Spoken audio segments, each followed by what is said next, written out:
ఘనమైన శ్రేష్టమైన నామాన తండ్రి, మీ ప్రియకుమారుడును మా సొంత రక్షకుడైనటువంటి యేసుక్రీస్తు వారి దివ్యమైన నామమున మీ కృతజ్ఞతాస్తుతులు చెల్లిస్తున్నాం తండ్రి. మీ స్తోత్రములు తెలియజేస్తున్నాం. చిన్నవారము, అయోగ్యులము, ఎన్నిక లేని వారం తండ్రి. దేవ, అమూల్యమైన సంగతులను మాకు బయలుపరిచి మమ్మల్ని ఏర్పరచుకున్నందుకే మీ కృతజ్ఞతాస్తుతి చెల్లిస్తూ, మీ ప్రేమ యందు మేము వర్ధిల్లునట్లు, మీ కృపయందును వర్ధిల్లునట్లు సహాయం చేయమని దేవా, ఎల్లప్పుడూ నీ చేతి క్రింద దీన మనస్తత్వాన్ని కలిగి జీవించడానికి సహాయం చేయమని ప్రార్థిస్తున్నాం.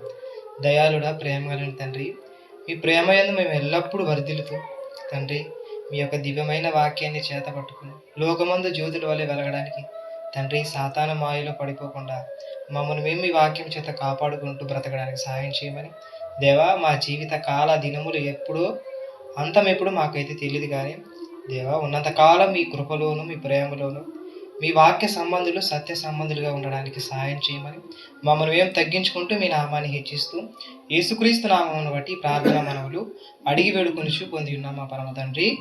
ఆమేన్. ఆమేన్. ముందుగా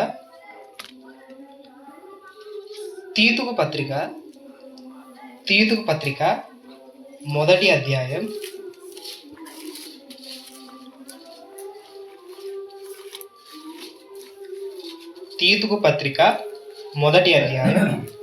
1వ వచనం. తీతుకు పత్రిక 1వ అధ్యాయం 1వ వచనం చదవండి ఎవరన్నా. దేవుడు ఏర్పరచుకుని వారి విశ్వాసము నిమిత్తమును నిత్య జీవమును గూర్చిన నిరీక్షణతో కూడిన భక్తికి ఆధారమగు సత్య విషయమైన అనుభవ జ్ఞానము నిమిత్తమును దేవుని దాసుడును. చాలు. ఇక్కడ రైటర్ ఎవరు చెప్పండి? ఈ పత్రికను వ్రాస్తున్నటువంటి పుస్తక రచయిత ఎవరు చెప్పండి? పౌలు. ముందుగానే స్టార్టింగ్ ఏం చెప్తున్నాడు చెప్పండి? ఫస్ట్ అపోస్తులైన పౌలు తీతుకు రాసినటువంటి పత్రిక అంటున్నాడు. ముందుగా ఈ పత్రిక ప్లస్ అలాగే తిమోతి పత్రిక, 1 తిమోతి పత్రిక, 2వ తిమోతి పత్రిక, అలాగే తీతుకు పత్రిక అనేటివి ఈ పత్రికలన్నీ అంటే ఈ రెండింటిని కలిపి ఏమంటారంటే కాపరుల పత్రికలు అంటారు. కాపరుల పత్రికలు అంటే పాస్టరల్ లెటర్స్. అంటే వీళ్ళు కాపరులు యాక్చువల్గా. అంటే ఆయా సంఘంలో వీళ్ళు ఏం చేసేవారంటే కాపరులుగా నియమింపడ్డారు. ఈయన కానీ, తీతు కానీ, అలాగే తిమోతి అనే భక్తులు వీళ్ళు ఏం చేసేవారంటే కాపరులు, సంఘాన్ని బలపరిచేవాళ్ళు, పెద్దలను నియమించేవాళ్ళు. అలాగే సంఘంలో విశ్వాసులు ఎలా ఉండాలి, ఏ విధంగా నడుచుకోవాలి అని చెప్పేవాళ్ళు వీళ్ళు. ముందుగానే స్టార్టింగ్ చెప్తూ ఆయన ఏమంటున్నాడంటే దేవుడు ఏర్పరచుకొనిన వారి విశ్వాసము. దేవుడు ఏర్పరచుకొనిన వారి విశ్వాసము. ఇప్పుడు గత కాలమందు మనం ఏ విధంగా ఉన్నామంటే బాగా జ్ఞాపకం చేసుకుంటాం. గత కాలమందు ఇప్పుడు నేను మీ అందరూ ఒక ప్రశ్న అడుగుతాను. ప్రశ్న ఏమంటే, ఇప్పుడు బాప్తిజం తీసుకున్న వాళ్ళు మీలో ఉన్నారా? ఉన్నారు. తీసుకొని వారు కూడా ఉన్నారు.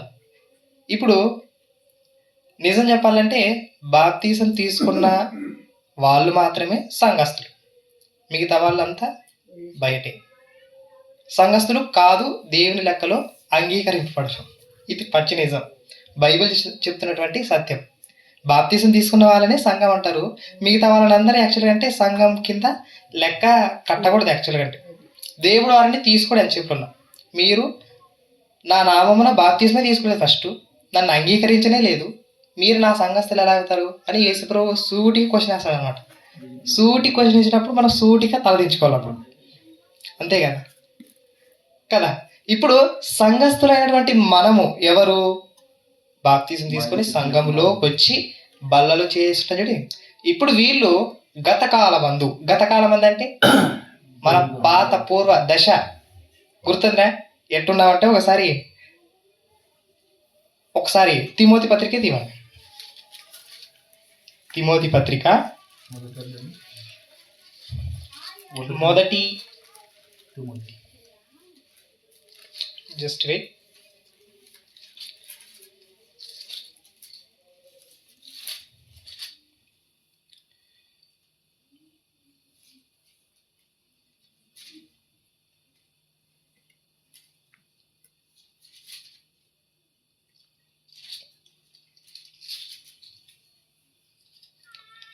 రెండవ పత్రిక తిమోతి రెండవ పత్రిక 3వ అధ్యాయం 2వ వచనం చదవండి. ఏలయనగా మనుషులు స్వార్థ ప్రియులు, ధనాపేక్షులు, బింకములాడువారు, అహంకారులు, దూషకులు, తల్లిదండ్రులకు అవిధేయులు, కృతజ్ఞత లేని వారు, అపవిత్రులు, అనురాగరహితులు, అతిద్వేషులు, అపవాదములు, అజితేంద్రియులు, క్రూరులు, సజ్జన ద్వేషులు, ద్రోహులు, మూర్ఖులు, గర్వాంధులు, దేవుని కంటే సుఖానుభవం ఎక్కువగా ప్రేమించువారు, పైకి భక్తి గల వారి వారే ఉండి దాని శక్తిని ఆశ్రయించని వారునై యుందురు, ఇట్టి వారికి విముఖుడవై యుండుము. అంటే గత కాలం మంది మనం ఎలా ఉన్నామంటే, పౌలు గారు మొట్టమొదటిగా ఒక లక్ష్యం చెప్పాడు.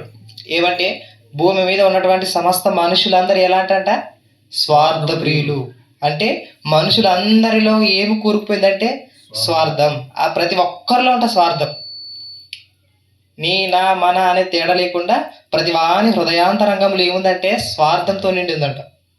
అందుకని కీర్తనాకారుడు భక్తుడు ఏం చెప్తున్నాడంటే, ప్రతి వాని హృదయం అగాధం అంట. అగాధములు ఏముంటాయి ఎవరు తెలుసు? ఎవరికి తెలుసు? ఎవరికి తెలియదు అసలుకి.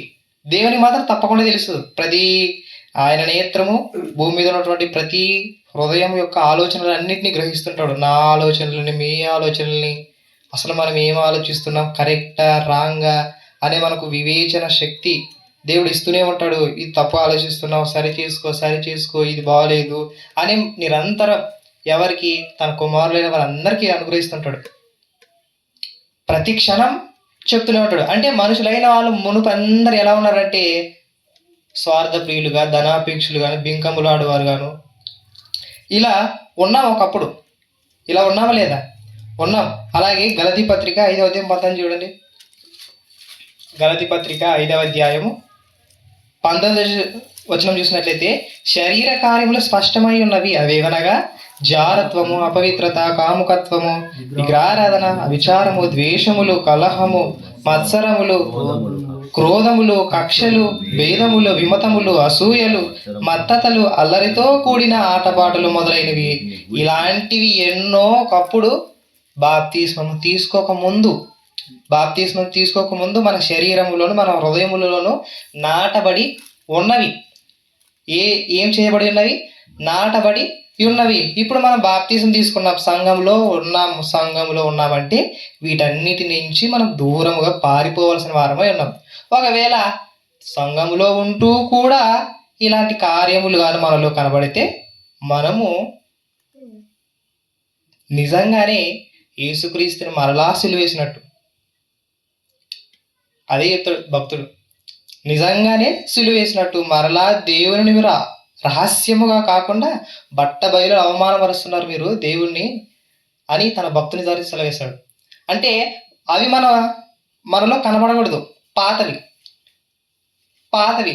ఇప్పుడు అలాంటి అంధకారంలో ఉన్నటువంటి, అలా పాపపు ఊబిలో ఉన్నటువంటి దేవుడు ఏం చేశాడంటే తన కుమారుడైన యేసుక్రీస్తు వారి ద్వారా పిలుచుకున్నాడు. ఏం చేసుకున్నాడు? పిలుచుకున్నాడు. మన పూర్వోపదేశం ఎలా ఉండదు? అలా ఉండదు. అలా పాప ఊబిలో ఉన్నటువంటి మనలను ఏం చేశాడంటే తన కుమారుడైనటువంటి యేసుక్రీస్తు వారి యొక్క త్యాగము, అలాగే ఆయన రక్తము ద్వారా మనల్ని విమోచించి పిలుచుకున్నాడట. బయటికి రండి, మీకు అదిగో సువర్ణ అవకాశం వచ్చింది. నా కుమారుడైన యేసుక్రీస్తు వారు మీ నిమిత్తం మరణిస్తున్నాడు, తను తానే అప్పగించుకున్నాడు. కాబట్టి మీరు ఆ పాప ఊబిలో నుంచి బయటికి రండి. నేను మరలా చెప్తున్నా, తీతు పత్రిక 1వ అధ్యాయం 1వ వచనంలో దేవుడు ఏర్పరచుకునే వారి విశ్వాసం గురించి నేను మాట్లాడుతున్నా. ఇప్పుడు పిలుచుకున్నాడు. ఒకసారి రెఫరెన్స్ చేద్దాం. తిమోతి పత్రికని చూద్దామండి. 2వ తిమోతి పత్రిక 2వ అధ్యాయం.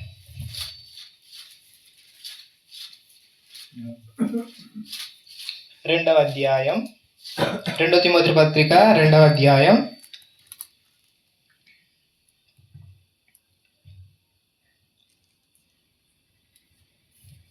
2వ తిమోతి పత్రిక 2వ అధ్యాయం 9వ వచనం చూసినట్లయితే 9వ వచనం, ఇక్కడ నేను నేరస్తుడై ఉన్నట్టు ఆ సువార్త విషయమై సంఖ్యలతో బంధింపబడి ఉన్నాను అని చెబుతూ ఎక్కడంటే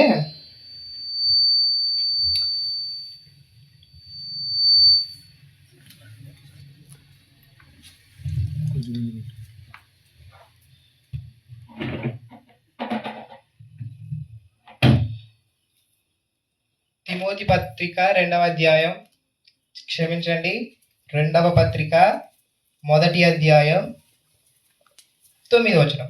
1వ అధ్యాయం 9వ వచనం, మన క్రియలను బట్టి కాక తన స్వకీయ సంకల్పమును బట్టి అనాది కాలముననే క్రీస్తునందు మనకు అనుగ్రహింపబడినదియు క్రీస్తు యేసును మన రక్షకుని ప్రత్యక్షత వలన బయలుపరచబడినదియునైనా తన కృపను బట్టి మనలను రక్షించి పరిశుద్ధమైన పిలుపుతో ఆయన మనలను పిలిచెను. మనలను ఏం చేశాడంట? పిలిచాడంట. ఎక్కడ? ఆ పాప భూమిలో నుంచి మన రక్షకుడైనట్టు యేసుక్రీస్తు ద్వారా పరిశుద్ధమైన పిలుపుతో మనల్ని ఏం చేశాడంటే పిలుచుకున్నాడు. ఇదిగో మీరు పాపులు అయితే కాదు, ఇక నుంచి మీరు ఎలా అవుతారు?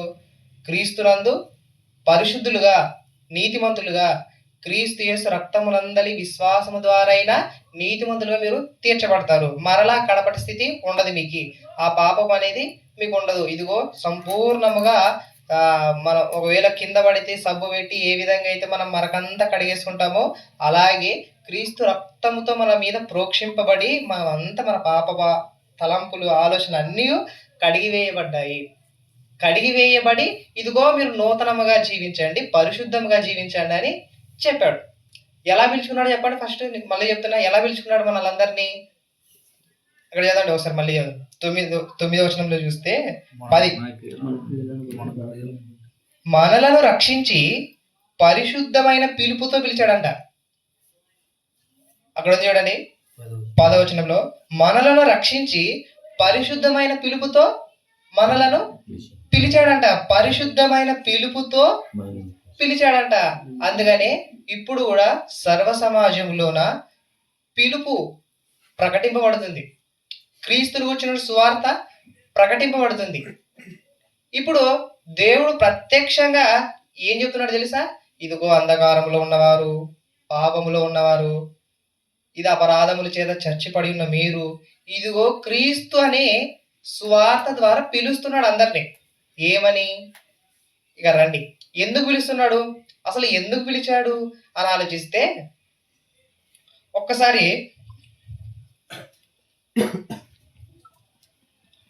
ఎందుకు పిలిచాడు అని ఆలోచిస్తే పేతురుపత్రిక,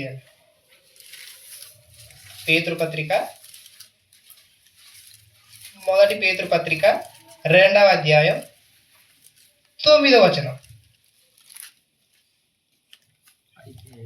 అయితే మీరు చీకటిలో నుండి ఆశ్చర్యకరమైన తన వెలుగులోనికి మిమ్మును పిలిచిన వారి గుణాతిశయములను ప్రచురము చేయు నిమిత్తము ఏర్పరచబడిన వంశమును, రాజులైన యాజక సమూహమును, పరిశుద్ధ జనమును, దేవుని సొత్తైన ప్రజలునై ఉన్నారు. అంటే మనకి ఇక్కడ ఏమర్థమవుతుంది? దేవుడు పరిశుద్ధమైన పిలుపుతో ఎందుకు పిలిచాడంటే, మీరు ఒక యాజక సమూహంగా నా కొరకు నియమింపబడాలి, మీరు పరిశుద్ధులుగా ఉండాలి. అలాగే మీరు రాజులు అంటున్నారు, రాజులు, పరిశుద్ధ జనము అంటే దేవుని ప్రజలైన వారందరూ పరిశుద్ధంగా ఉండాలని దేవుని యొక్క కోరిక.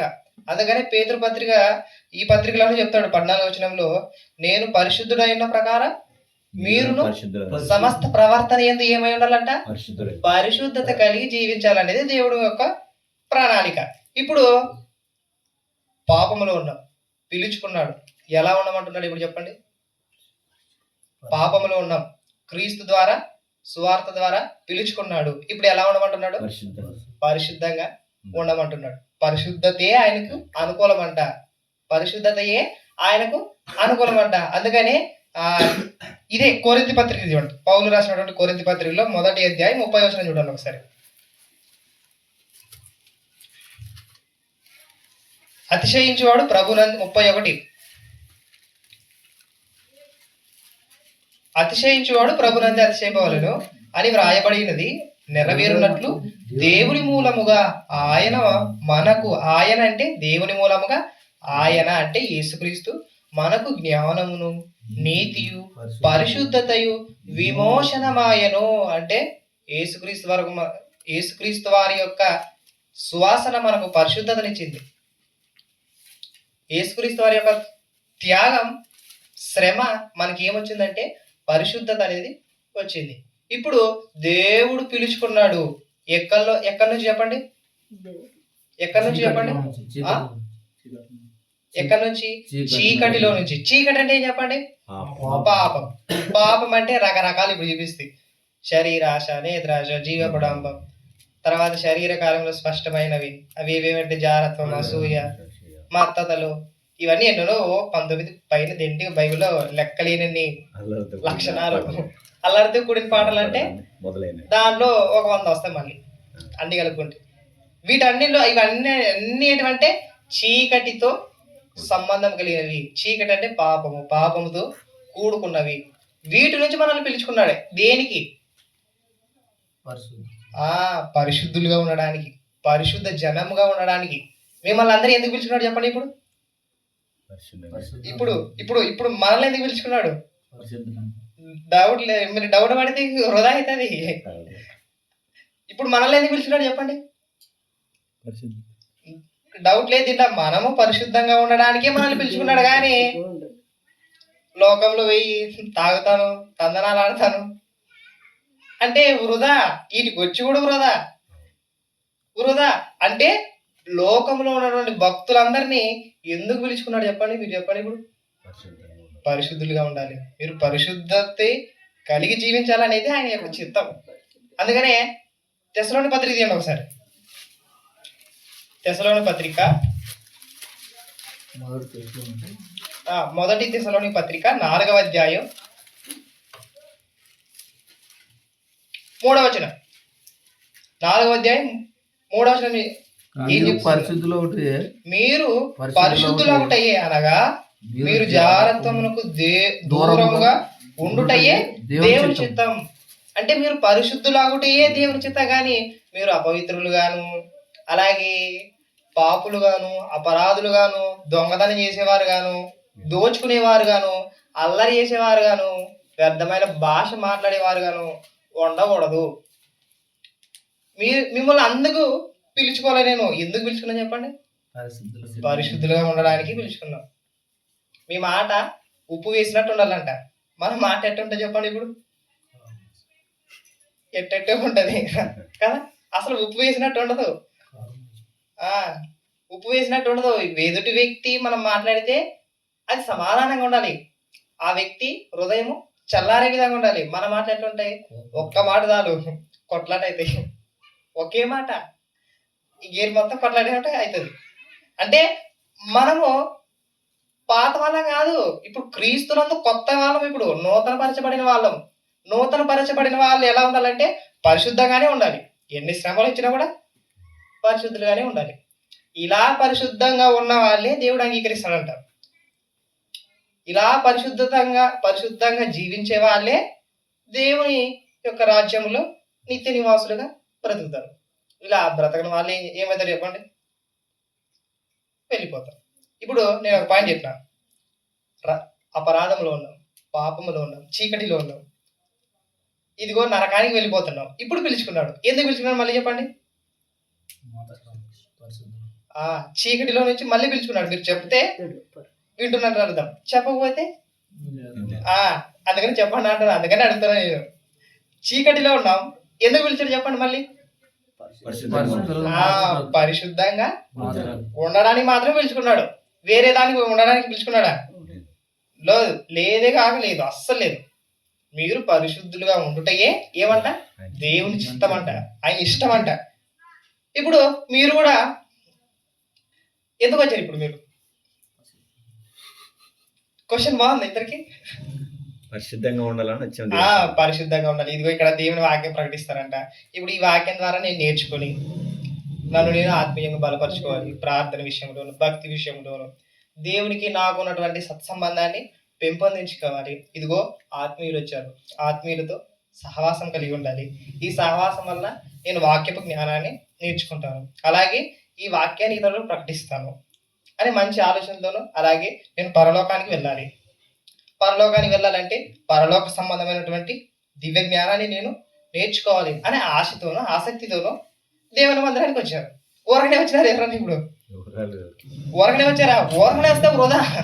ఇప్పుడు చెప్తా మళ్ళీ వృధా. వచ్చి వృధా, పాటలు పాడిన వృధా, ఏం చేసినా వృధా, ప్రార్థన చేసినా కూడా వృధా, ఎన్ని చేసినా వృధా. ఇప్పుడు పిలుచుకున్నాడు, పిలిచిన వాళ్ళందరూ ఏం చేయాలంటే విశ్వసించాలి. అవునా కదా? ఇప్పుడు పిలుచుకున్నాడు, మీరు విశ్వాసం లేకుండా ప్రభు పిలిచాడా? విశ్వాసంతో నన్ను నమ్మండి అని చెప్పినాడు. అందుకని తీతు పత్రిక మరలాంటికి వస్తున్నా, 1వ అధ్యాయం 1వ వచనంలో ఉంటది, దేవుడు ఏర్పరచుకునే వారి విశ్వాసము నిమిత్తము అన్నాడు. ఇప్పుడు దేవుడు ఏర్పరచుకున్నటువంటి విశ్వాసం ఎలా ఉంటది అని ఆలోచిస్తే, మళ్ళీ చెప్తా, చీకటిలో ఉన్నాం, దేవుడు పిలుచుకున్నాడు పరిశుద్ధమైన పిలుపుతో. ఎందుకు పిలుచుకున్నాడు అని ఆలోచిస్తే, పరిశుద్ధులుగా ఉండటానికి మాత్రమే పిలుచుకున్నాడు. అవునా కదా? ఇప్పుడు ఒక వచనం చూపిస్తున్నాను. ఒక మంచి వచనం ఉంటది, మత్తయి సువార్త 22వ అధ్యాయం 14వ వచనం చూడండి. మళ్ళీ తీతు పత్రిక 1వ అధ్యాయం 1వ వచనానికి మళ్ళీ వస్తా. మత్తయి సువార్త 22వ అధ్యాయం 14వ వచనం. నేను తీస్తా. 22వ అధ్యాయం 14వ వచనం.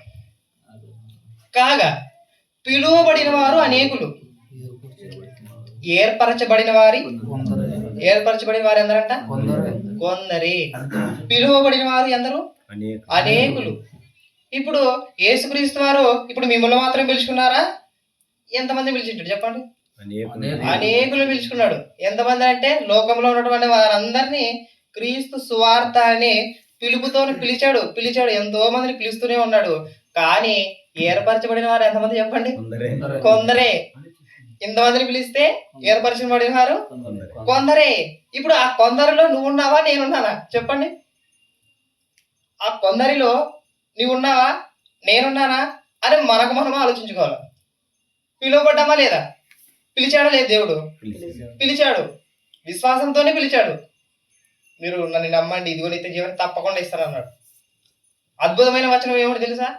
ఇంతవరకు మీకు వినటం లేదు కానీ, ఇప్పుడు ఒక ల్యాండ్ కొనుక్కుంటావు కదా, ఒక ల్యాండ్ కొనుక్కున్నప్పుడు ఇదిగో నేను నీకు ఫ్రీ ఇస్తా, ఈ ల్యాండ్ని 5 సెంట్లు భూమిని నీకు ఫ్రీ ఇస్తా అన్నప్పుడు నువ్వు నాకు ఫ్రీగా ఇస్తామని గ్యారంటీ ఏం చెప్పు? ఫ్రీగా ఇస్తామని గ్యారంటీ ఏం చెప్పు? ఏం చెప్పు? అంటే ఇదిగో నేను ఫ్రీ ఇస్తా, అందుకని 25 లక్షలు డబ్బులు తీసుకుంటాడు. అప్పుడైనా నమ్ముతావా? ఒకవేళ అదే ఇదిగో రిజిస్టర్ చేస్తా, అప్పుడైనా నమ్ముతావా? పక్కా నమ్ముతావు. ఈ ల్యాండ్ నాదని పక్కా పేరు రాసుకోవచ్చు, ఇది రాది అని. ఇప్పుడు కూడా దేవుడు నిత్య జీవం అనేది తప్పకుండా ఇస్తానన్నాడు. తప్పకుండా ఇస్తానన్న దేవుడు గ్యారంటీ మనం అని అడిగితే ఏం చెప్తాడు తెలుసు? అతని దేవుడు ఏమిస్తాడు చెప్పండి? ఇప్పుడు ఒకసారి మత్తయి సువార్త అనేది ఇవ్వండి.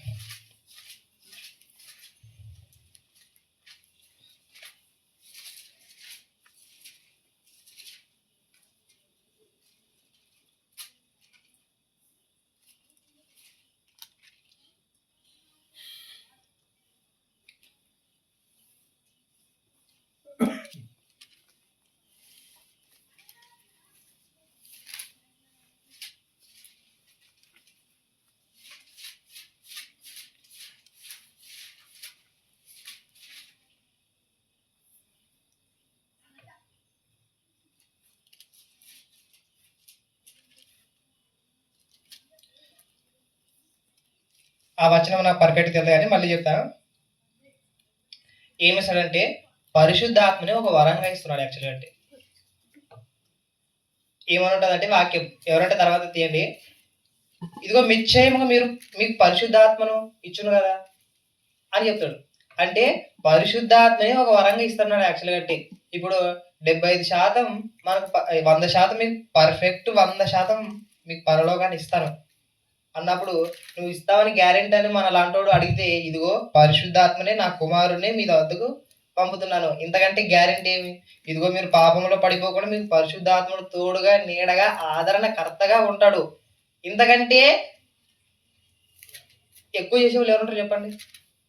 మీరు పరిశుద్ధులుగా ఉండుటయే ఆయన చిత్తం.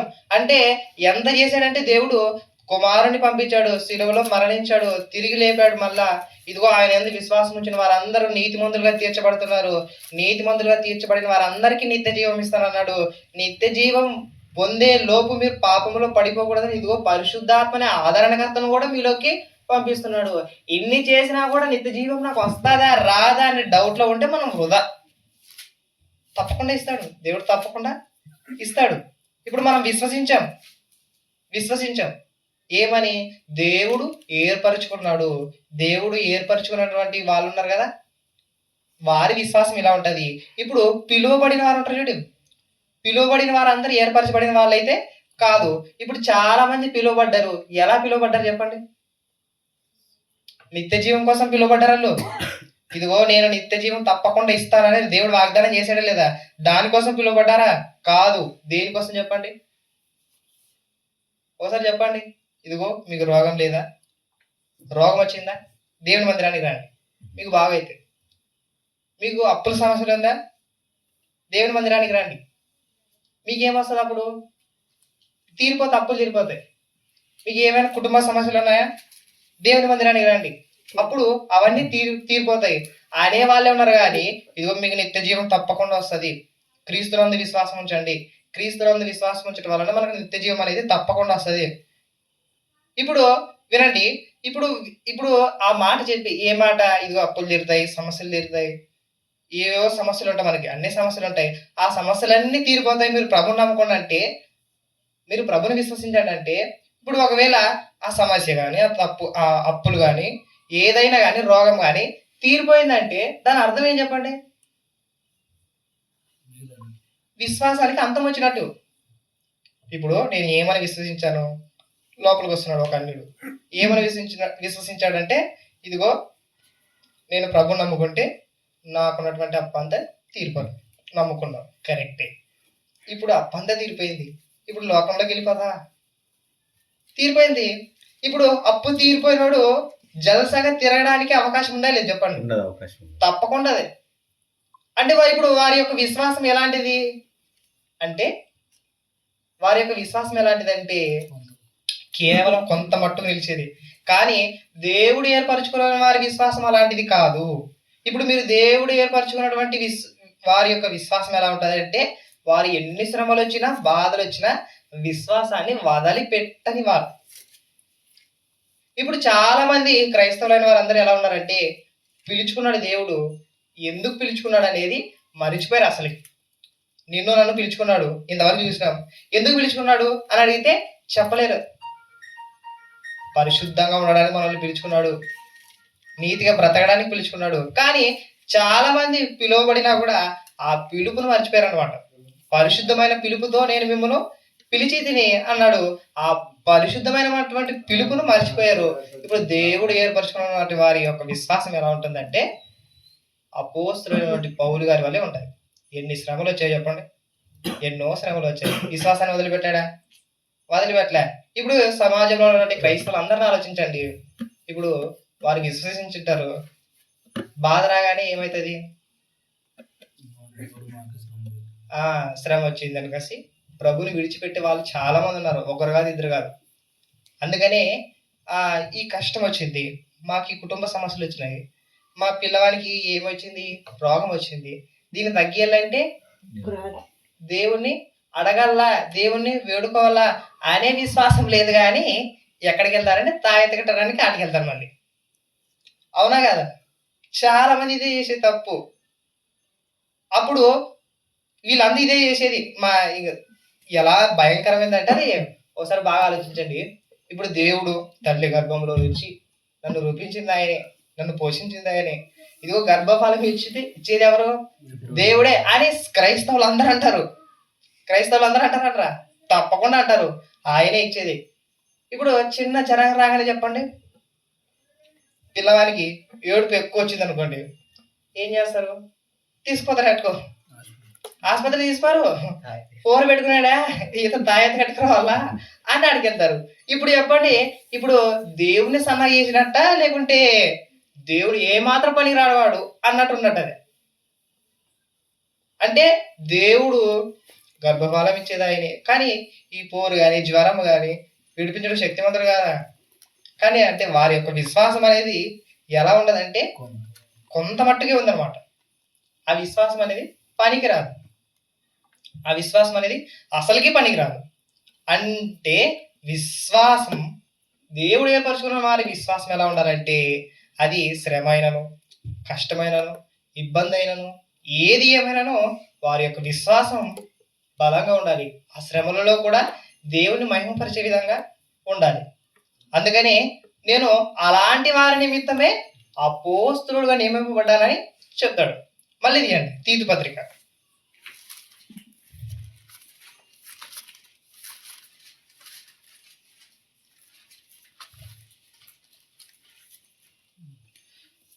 మొదటి వచనం, దేవుడు ఏర్పరచుకునే వారి విశ్వాసం నిమిత్తమును నిత్య జీవమును గూర్చిన నిరీక్షణతో కూడిన భక్తికి ఆధారమగు సత్య విషయమైన అనుభవ జ్ఞానము నిమిత్తమును దేవుని దాసులను యేసుక్రీస్తు అపోస్తులుడనైన పౌలు మన అందరి విశ్వాస విషయములో నా నిజమైన కుమారుడకు తీతుకు శుభమని చెప్పి వ్రాయున్నది. అపోస్తులుడు నేను ఎలాంటి వారి విశ్వాసాన్ని ఆలోచిస్తున్నాడు చెప్పండి. ఇక్కడ తీతు అనే వ్యక్తి ఎంతో కష్టపడి కొరింథీ సంఘానికి అలాగే మాసిదోనియ సంఘాలకి సేవ చేయడానికి వెళ్ళాడు. అలాగే తిమోతి అనే భక్తుడు ఎంత కష్టపడ్డాడు. కడుపు జబ్బు వచ్చినా కూడా ఇదిగో నువ్వు పెద్దలని స్థిరపరచాలి, నువ్వు ఎఫెస్సులో నిలిచి ఉండాలి అని వాళ్ళు ఎంతో రోగమైన బాధ అయిన ఎన్నో నిద్రాహారాలు చేసి వాళ్ళు వారి యొక్క విశ్వాసాన్ని కాపాడుకున్నారు. కానీ ఇదిగో దేవుడు మాకు ఇన్ని శ్రమలు చేశాడా, ఇన్ని బాధలు వచ్చేవా, ఇదిగో మేము వేరే దేవులు తట్ట కానీ ఇదిగో దేవుని విసర్జించి వేరే వారి తట్టు కానీ తిరిగే అవకాశం వాళ్ళకి అలాంటి ఆలోచన కూడా రాలేదు. వారికి అలాంటి ఆలోచన కూడా రాలేదు. ఇప్పుడు మన యొక్క విశ్వాసం ఎలా ఉంది ఇప్పుడు చెప్పండి. దేవుడు అయితే పిలుచుకున్నాడు, పరిశుద్ధమైన పిలుపుతో పిలుచుకున్నాడు, పరిశుద్ధులుగా ఉండటకు పిలుచుకున్నాడు. ఇప్పుడు దేవుడు మనల్ని ఏర్పరచుకున్నాడు. అర్థమైందని చెప్పింది. నేను మళ్ళీ చెప్తున్నా, మళ్ళీ ఫస్ట్ నుంచి వస్తున్నా. మనము చీకటిలో ఉన్నాం. చీకటి అంటే ఏం చెప్పండి, మళ్ళీ చెప్పండి. పాపము, అపరాధములు, తప్పిదములు, అల్లరితో కూడినటువంటి ఆటపాటలు, వీటన్నిటిలో ఉన్నాం. ఇప్పుడు దేవుడు పిలుచుకున్నాడు. ఎవరి ద్వారా అంటే యేసుక్రీస్తు ద్వారా పిలుచుకున్నాడు. ఎందుకు పిలుచుకున్నాడు? మనం పరిశుద్ధులుగా ఉండాలని పిలుచుకున్నాడు. అసలు పరిశుద్ధులుగా ఉండుటయే ఆయన యొక్క ఇష్టం అంట, ఆయన చిత్తం అంట. అలా ఉండుటయే దేవుని చిత్తం అయితే మనము ఇప్పుడు ఇది ఆర్డర్ బాగా గుర్తుంది కదా అందరికి. పిలుచుకున్నాడు, ఎందుకు పిలుచుకున్నాడు అంటే పరిశుద్ధులుగా ఉండుటయే ఆయన చిత్తం. ఇప్పుడు మనము ఆయన వలన పిలువబడిన తర్వాత ఏర్పరచబడదు. ఇప్పుడు క్రైస్తవులైన వారందరూ ఏర్పరచబడిన వాళ్ళు యాక్చువల్గా అంటే దేవుని దృష్టిలో ఏర్పరచబడిన వాళ్ళు అయితే, కానీ వారి విశ్వాసం అనేది సరిగ్గా లేదంటున్నారు. వారి యొక్క విశ్వాసం అనేది సరిగ్గా లేదు. పిలువబడిన వారు అనేకులైన దేవుని దృష్టిలో, దేవుని కోణంలో వారి యొక్క విశ్వాసం వాక్య సంబంధమైనదిగా లేదు అనేది పౌలు గారి యొక్క వాదన. ఇక్కడ దేవుడు ఏర్పరచుకోలేని వారి విశ్వాసము నిమిత్తమే నేను అపోస్తులుగా ఉన్నాను. అందుకనే పౌలు గారు కూడా ఎన్నో శ్రమలు, కొరింథీ పత్రిక 2 కొరింథీ పత్రిక 11వ అధ్యాయం 23వ వచనం చూసినట్లయితే ఎన్నో శ్రమలు చెప్తాడు. ఒకటి కాదు, రెండు కాదు, ఎన్నో, చాలా. అలాంటి పౌలు గారే ఏం చెప్తున్నాడు? మీ విశ్వాసం అలా ఉండకూడదు, అన్ని జనుల వలె ఉండకూడదని చెప్తున్నాడు.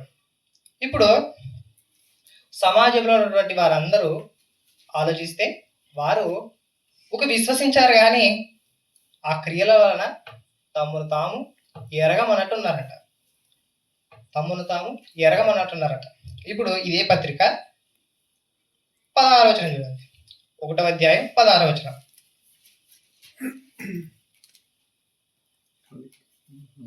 తీతు పత్రిక 1వ అధ్యాయం 16వ వచనం.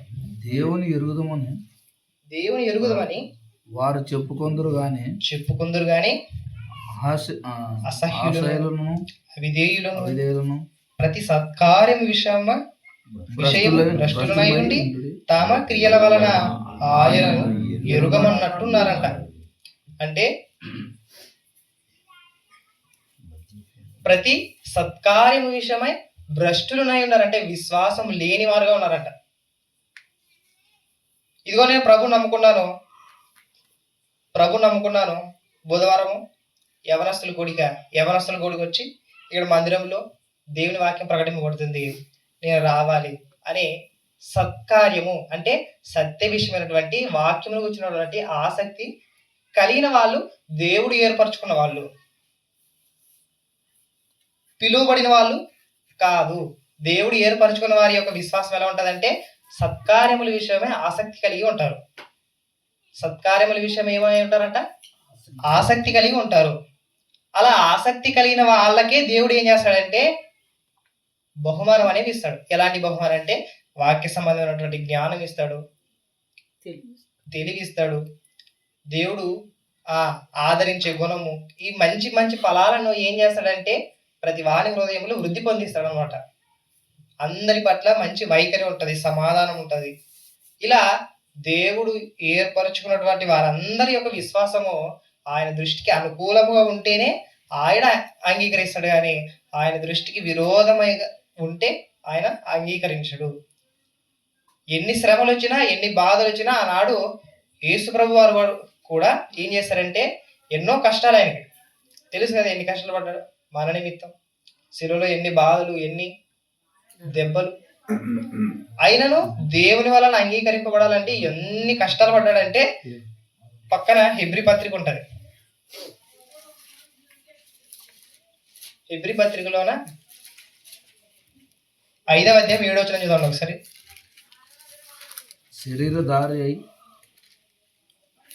శరీరధారి అయి ఉన్న దినములలో మహారోదనముతోను కన్నీళ్లతోను తనను మరణము నుండి రక్షింపగల వానికి ప్రార్థనలను యాచనలను సమర్పించి భయభక్తులు కలిగి ఉన్నందున ఆయన అంగీకరింపబడేను. మనందరి రక్షకుడైనటువంటి యేసుక్రీస్తు వారు అంటే ఆయనే ఎంతో భయభక్తులు కలిగి ఎంతో వేదనతోను మహావేదనతోను యాచనలను ప్రార్థనలు దీవారాత్రములు చేసి ఆ దేవుని వలన ఉన్నటువంటి అంగీకరింపబడాడంట. అంగీకరింపబడేది అనేది చాలా గొప్ప విషయం. ఒకసారి చెప్పేది కదా, ఇక్కడే చెప్పిన ఒకసారి ఏమని, అంగీకరింపబడటం ఎలా అని. అంత కష్టమా, అంత ఈజీ అని ఒకసారి చెప్పిన ఇక్కడే. అంత కష్టం ఉన్నటువంటి శ్రమలలో కూడా దేవుని వలన మనం అంగీకరింపబడే విధంగా ఉండాలి. అందుకనే దేవుడు ఏర్పరచుకునే వారి విశ్వాసం ఎలా ఉంటుందంటే శ్రమలలో కూడా ఆయన యందు భయభక్తులు కలిగి ఆయనను ఆనుకొని ఆయన యందు సంపూర్ణ భక్తి కలిగి సర్వమానవుల పట్ల ప్రార్థన విజ్ఞాపనలు కలిగి అందరి కొరకు ప్రార్థన చేస్తూ తాను శ్రమ పడుతూ కూడా అనేకుల కొరకు ప్రార్థన చేసే వారుగా ఉంటారు. ఎవరు పరిశుద్ధులుగా పిలువబడిన వారు, దేవుడు ఏర్పరచుకున్న వారి యొక్క విశ్వాసం ఇలా ఉంటది. దేవుడు ఏర్పరచుకున్నటువంటి వారి యొక్క విశ్వాసం ఎలా ఉంటది అంటే ఇలా ఉంటది. తాను శ్రమలలో ఉన్నా కూడా, తాను ఇరుకులలో ఉన్నా కూడా అనేకులు బాగుపడాలి, అనేకులు దేవుని వాక్యానికి దగ్గర అవ్వాలి, దేవుని వాక్యం చేత నింపబడాలి అని ఆశ తృష్ణ కలిగిన వాళ్ళు మాత్రమే దేవుడు ఏర్పరచుకున్న వాళ్ళు. ఇదిగో నా సహోదరుడు కష్టాల్లో ఉన్నాడు, ఇబ్బందుల్లో ఉన్నాడు, వాని యందు ఏమాత్రం కనికరపడిన వాడు వానిలో దేవుని ప్రేమ ఉంటుందంటే చెప్పండి మీరు. దేవుని ప్రేమ ఉండదు. అంటే దేవుడు ఏర్పరచుకునే వారి విశ్వాసం ఎలా ఉంటదంటే ఒక ఇర్మియా గారి వలె ఉంటది. ఇర్మియా గారి ఏకాకి ఉన్నాడు. అలాగే యెషయా గారి వలె ఉంటారు. యెషయా గారు ఎలా ఉంటారంటే 3 సంవత్సరాలు అసలు బట్టలు లేకుండానే, ఒంటి మీద నూలుపోగు కూడా లేకుండానే 3 సంవత్సరాలు యూదులకు, ఇశ్రాయేలీయులకు పరిచయం చేసినటువంటి గొప్ప వ్యక్తి. ఇర్మియా గారు ఏకాకి తన కుటుంబీకులతోనే వెలివేయబడ్డాడు. ఆయనను విశ్వాసం ఉంచి సత్యం పట్ల ఆసక్తి కలిగి ఇదిగో నేను దేవుని వలన ఏర్పరచబడ్డారు. ఆనాడు అబ్రహాం గారు పిలుచుకున్నాడు. అబ్రహాం గారిని ఏ విధంగా? పరిశుద్ధమైన పిలుపుతోనే పిలుచుకున్నాడు. మంచి క్యారెక్టర్ కలిగి ఉన్నాడు అబ్రహాం గారు. అలా పిలుచుకున్నటువంటి అబ్రహాం గారిని దేవుడు ఏర్పరచుకున్నాడు. ఇశ్రాయేలులకు మూలపితరుడుగా ఉన్నాడు. ఇలా దేవుడు ఎవరిని ఏర్పరచుకుంటాడంటే ఆ మంచి క్యారెక్టర్ కలిగి ఉన్న వాళ్ళని ఏర్పరచుకొని వారి విశ్వాసము ఎలా ఉంటదంటే శ్రమలలో కూడా దేవుని యందు భయభక్తులు నిలిపే విధంగానే ఉంటది. కానీ శ్రమలలో వచ్చినప్పుడు, కష్టాలు వచ్చినప్పుడు దేవుని విడిచిపెట్టి వెళ్ళే విధంగా ఉండదు. ఇది ఒక్క వచనం మళ్ళీ చదవండి. తీతు పత్రిక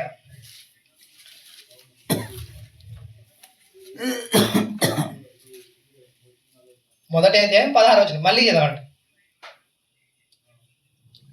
దేవుని ఎరుగుదమని వారు చెప్పుకొందురు గాని అసహ్యులను, అవిధేయులను, ప్రతి సత్కార్యము విషయము భ్రష్టులునై ఉండి తమ క్రియల వలన ఆయనను ఎరుగమన్నట్టున్నారు.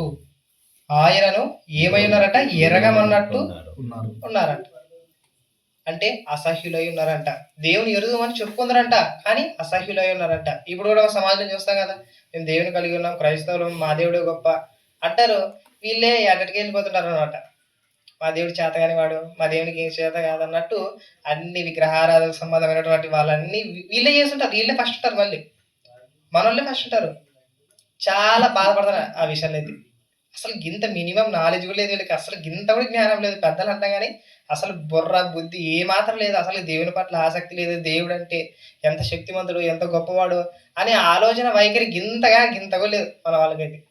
వీళ్ళే మళ్ళీ చెప్తారు అటు ఇవ్వండి, ఇటు ఇవ్వండి అని వ్యర్థమైన వాటి మీద ధ్యాస పెట్టి వాళ్ళని మళ్ళిస్తున్నారు. కానీ దేవుని కూర్చున్నటువంటి జ్ఞానము, దేవుని కూర్చున్నటువంటి మాటలు ఏనాడైనా ఏ సమాజమైనా చెప్పిందంటే పితరులను చూస్తున్నాం, మా తాత ముత్తాతలను చూస్తున్నాం. ఎవడు చెప్పింది లేదు ఇంతవరకు. దేవుని గురించి గొప్పగా చెప్పింది అయితే ఎవరు చెప్పలేదు ఇంతవరకు. మరణము నుండి కూడా మేము రక్షించడానికి శక్తిమంతుడు అన్న ఆయన, మీరు దేవుని యందు భయభక్తులు కలిగి ఉండాలి మన పితరులు ఎవరని చెప్పారంటే ఎవరు చెప్పలే. దేవుని ఎరుగుమని చెప్పుకుందరంట, కానీ అసహ్యులను, అవిధేయులను అంటారంట. తమ క్రియల వలన, ఇదిగో మేము చేస్తున్న పనుల వలన మా దేవుడు ఎవరో తెలీదు అన్నట్టున్నదంట. అంటే అంత దరిద్రంగా, దారుణంగా దేవుని దృష్టిలో బ్రతుకుతున్నాం అనమాట. మరలా మనమే మా దేవుడు గొప్ప, అసలు లోకంలో ఏ దేవుడు లేడు, మా దేవుడే శక్తివంతుడు అని మనమే చెప్తాం. కానీ మనమే ఎక్కడెక్కడే వెళ్ళిపోతాం అనమాట. మనమే మంచి మంచి సభలు చేస్తాం, మంచి మంచి విషయాలు చెప్తాం సమాజానికి, కానీ మనమే దారి తప్పి వెళ్ళిపోతాం అనమాట. అంటే దేవునికి అవిధేయులుగా ఉన్నామంట, దేవునికి అసహ్యులమై ఉన్నామంట, సత్కార్యం విషయమై ఆసక్తి లేనివారుగా ఉన్నామంట. కానీ దేవుడు ఏర్పరచుకునే వారు, మళ్ళీ చెప్తున్నా, దేవుడు ఏర్పరచుకునే వారు అలాగైతే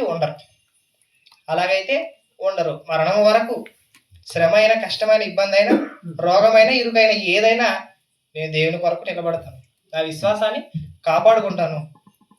విశ్వాసాన్ని కాపాడుకుంటూ అనేకుల నిమిత్తం అనేకులకు సత్యస్వార్తను ప్రకటిస్తాను అనే మంచి సంకల్పం కలిగి, ఆసక్తి కలిగి దేవుని గురించి ఇతరులకు చెప్పాలి, పరిశుద్ధంగా జీవించాలి, పవిత్రంగా ఉండాలి, వ్యర్థమైన దాన్ని అసహించుకొని మంచిదాన్ని హత్తుకొని జీవించాలి అనే మంచి ఆసక్తి కలిగిన వాళ్ళే దేవుడు ఏర్పరచుకున్న వాళ్ళు. మిగతా వాళ్ళందరూ పిలువబడ్డారు కానీ దేవుడు ఏర్పరచుకోలేదు. అందుకనే పిలువబడిన వారు అనేకులు, ఏర్పరచబడిన వారు ఎంతమంది అంట? కొందరే, చాలా తక్కువ మంది. ఇప్పుడు ఆ కొందరిలో మనం ఉంటే ధన్యులు, మనం లేకుంటే ధన్యులు కానట్టే కదా తన అర్థం.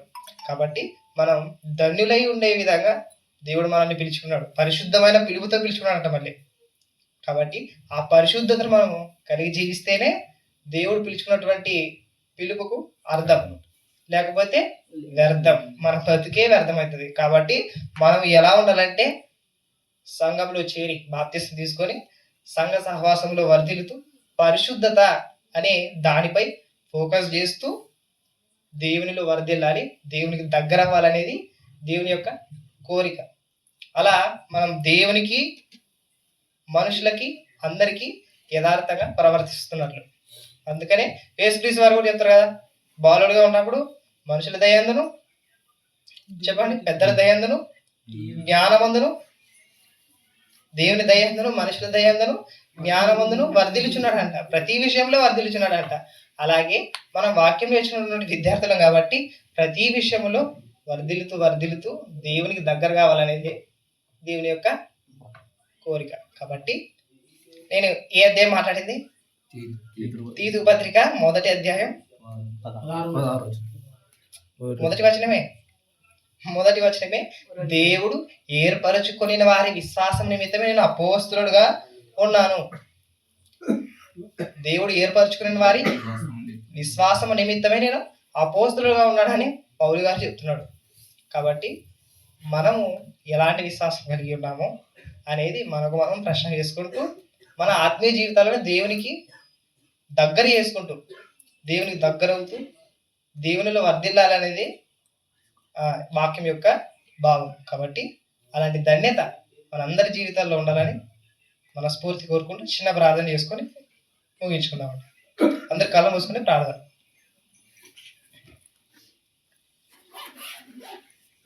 మమ్మల్ని మిక్కిలిగా ప్రేమించిన మా దేవ, మహోన్నతుడ, మహాగణుడ, మీకు స్తోత్రములు తండ్రి. మీ ప్రేమతో